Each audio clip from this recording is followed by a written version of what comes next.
तर आज होती माझी मेहंदी आणि मेहंदीच्या दिवशी माझ्या मनात असंख्य प्रश्न चालू होते की काय होईल, उद्या माझं पूर्ण जग चेंज होणार का, उद्या मी लवकर उठावं लागेल, उद्या मला जाग येईल का, कारण 10 ते 11 वाजता उठणारी मुलगी मी दुसऱ्या घरी जाणार, दुसऱ्या घरी राहणार, तिथं मी कसं ॲडजस्ट करणार, असे असंख्य प्रश्न माझ्या मनात चालू होते.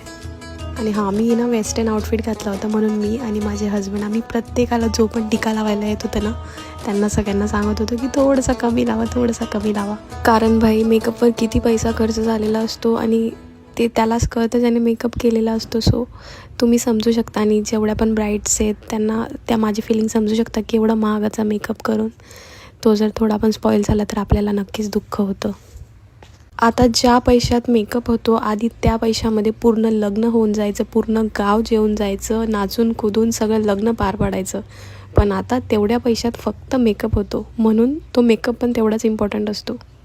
त्यानंतर सकाळी फटाफट बॅग पॅक केली आणि बॅग तर अशी पॅक केली जसं काय मला सासरी जाऊन काहीही भेटणार नाही आहे. त्यानंतर मेहंदी काढली, कारण संध्याकाळी आम्ही जस्ट प्रोग्राम करणार होतो आणि सकाळी मेहंदी वगैरे काढून घेतली.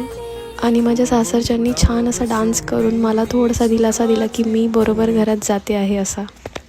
तर असा होता हा छोटूसा मेहंदी व्लॉग. आय होप तुम्हाला आवडला असेल तर please like, share, subscribe and comment. Bye bye.